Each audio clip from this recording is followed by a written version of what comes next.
शेतकरी मित्रांनो, ऊसाची उगवण झाली आहे, पण फुटवा कमी येतोय. तर आतापासूनच फुटव्याचं नियोजन करा. कारण सुरुवातीला आपण केलेल्या काही चुका पुढे ऊसाच्या कांड्यांच्या संख्येवर आणि आपल्या उत्पादनावर परिणाम करतात. आज मी सांगणार आहे, फुटवा वाढवण्यासाठी काय करायचं आहे, कोणतं खत द्यायचं आहे आणि ऊस 45 ते 50 दिवसाच्या आसपास ऊसाला हलकी माती का लावायची आहे.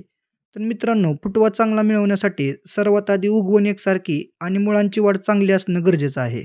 त्यासाठी शेतात योग्य ओलावा ठेवा, पाणी साचून राहणार नाही आणि जमीन जास्त कोरडी पडणार नाही याची काळजी घ्या आणि सगळ्यात महत्त्वाचं सुरुवातीपासूनच तण नियंत्रण करा.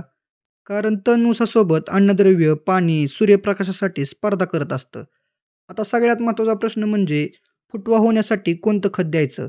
तर बरेच शेतकरी सुरुवातीला जास्त युरिया खत देतात, पण फक्त युरिया टाकला म्हणजे फुटवा वाढेल असं समजू नका. ऊसाला नायट्रोजनची गरज असतेच, पण फुटवा होण्यासाठी फॉस्फरस आणि पोटॅश या अन्नद्रव्याची सुद्धा गरज असते. तर त्यामध्ये आपण NPK 12-32-16, NPK 20-20-0-13, DAP, NPK 10-26-26 यापैकी कोणत्यातरी 1-2 खताचा आपल्या बजेटनुसार वापर करू शकता.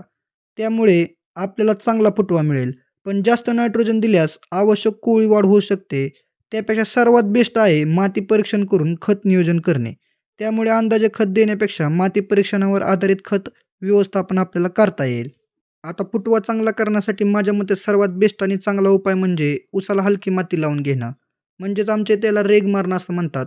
तुमच्या इथं काय म्हणतात हे कमेंट करून नक्की सांगा. ही मशागत जर तुम्ही ऊस 45 ते 50 दिवसाचा असताना केली, तर नक्कीच तुम्हाला चांगला फुटवा होईल, ही माझी गॅरंटी आहे. आणि मी सांगितलेला ऊसाचा खत डोस जर तुम्ही वरीलप्रमाणे जर दिला, तर तुमच्या ऊसाचा फुटवा होईलच. त्याचबरोबर तुमच्या ऊसाची वाढ, ऊसाच्या मुळांची वाढ सुधारेल आणि तुमच्या ऊसाचे उत्पादन नक्की वाढेल. शेतकरी मित्रांनो, अशाच शेतात करून दाखवलेल्या प्रॅक्टिकल ऊसाच्या व्यवस्थापनाचे व्हिडिओ पाहण्यासाठी आपल्या ER फार्मर या यूट्यूब चॅनलला सबस्क्राईब करा. व्हिडिओला लाईक करा, शेअर करा. धन्यवाद.